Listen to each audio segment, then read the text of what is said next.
నమస్కారం. ఈరోజు ఇక్కడ సుపరిపాలనలో తొలి అడుగులో భాగంగా సౌకచర్ల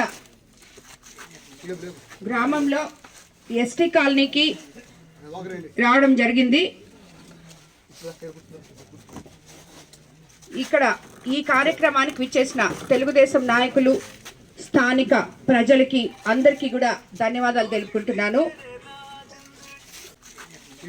గ్రామంలో ఎస్టీ కాలనీకి రావడం జరిగింది.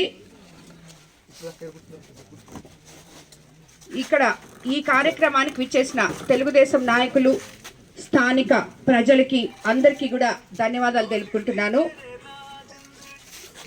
అదేవిధంగా మీకు అందరికీ తెలుసు, చంద్రబాబు నాయుడు గారు ముఖ్యమంత్రి అయిన తర్వాత సంక్షేమము, అభివృద్ధి సమపాలనలో చేసుకుంటూ అస్తవ్యస్తంగా ఉన్న ప్రభుత్వ వ్యవస్థని సరిదిద్దుకుంటూ ముందుకెళ్తున్నారు. ఈరోజు మనం చెప్పుకుంటే ధైర్యంగా, గర్వంగా ప్రజల్లో తిరగగలుగుతున్నాం. ఈరోజు ఇక్కడికి వచ్చి ఈ ప్రజల సంతోషాన్ని మనం చూడగలుగుతున్నాం. ఎందుకంటే ఏ కాలనీకి పోయినా, ఎస్సీ కాలనీకి పోయినా, ముఖ్యంగా మన కోవూరు కాన్స్టిట్యున్సీలో 138 హామ్లెట్స్ ఎస్సీ బీసీలకు సంబంధించినట్టు ఉన్నాయి. ఏ కాలనీకి వెళ్ళా కూడా గత చరిత్ర మనకి కళ్ళకి కట్టినట్టు కనిపిస్తుంది. ఎందుకంటే అమ్మ మాకు అప్పుడు రామారావు గారు ఉన్నప్పుడు ఇచ్చిన ఇల్లమ్మ ఇది, అమ్మ అప్పుడు చంద్రబాబు నాయుడు గారు 14లో ఇచ్చిన ఇల్లమ్మ, అంతకుముందు ఇచ్చిన ఇల్లమ్మ, ఈ ఇల్లు ఇప్పుడు పాడైపోయిందమ్మా, దీన్ని బాగు చేయండి అమ్మా అని అడుగుతున్నారే కానీ ఇంకా ఎవరి పేర్లు ఇక్కడ వాళ్ళకి సరిగా చెప్పడం కూడా లేదు. ఈ ఎస్సీ ఎస్టీ కాలనీస్లో కానీ, మజరాస్లో కానీ ఎక్కడ పోయినా అదే అడుగుతున్నారు. ఇక్కడ స్థానిక ప్రజలకు అందరికీ కూడా కోవూరు కాన్స్టిట్యున్సీలో ముఖ్యంగా ఇళ్ల సమస్య అనేది చాలా ఎక్కువ ఉంది. ఎందుకంటే అప్పుడు ఎప్పుడో కట్టించిన ఇల్లు, వాళ్ళ పిల్లలు అప్పుడు చిన్నవాళ్ళు, ఆ పిల్లలు ఇప్పుడు పెద్దవాళ్ళు అయిపోయి ఒకే ఇంట్లో 3-4 కాపురు ఉంటున్నారు.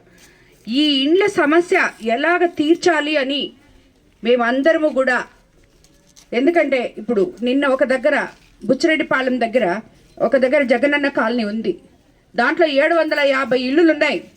కానీ 70 మంది మాత్రమే కాపురం ఉన్నారు. దాంట్లో రోడ్లు లేవు, కరెంట్ లేదు, నీళ్లు లేవు, ఏమీ లేవు. అండ్ ఆ కొరవ 600 ఇళ్ళు లబ్ధిదారులు ఎవరో అసలు ఎందుకు రావట్లేదో, ఎందుకు సగం కట్టి వదిలేస్తున్నారో మనకు అర్థం కావట్లేదు. ఇది నేను మచ్చకి ఒక ఎగ్జాంపుల్ మాత్రమే చెప్తున్నాను. ఇలాంటి కాలనీలు ప్రతి దగ్గర, ప్రతి గ్రామంలో, ప్రతి వార్డులో ఇలాగా ప్రతి దగ్గర కూడా ఇలాగా జరుగున్నాయి. ఎక్కడ ఇల్లు లేవు చాలామంది మనుషులకి, కానీ ఇళ్ల స్థలాలు ఉన్నాయి, అవి మనం వాళ్ళకి అందిలేకపోతున్నాం. ఈ సమస్యని పరిష్కరించే విధంగా సీఎం చంద్రబాబు నాయుడు గారికి, హౌసింగ్ మినిస్టర్ గారికి దృష్టికి తీసుకెళ్లడం జరిగింది.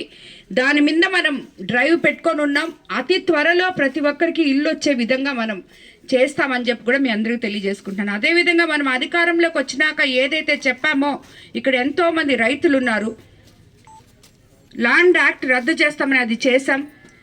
అదేవిధంగా పెన్షన్ 4000, దివ్యాంగులకి 6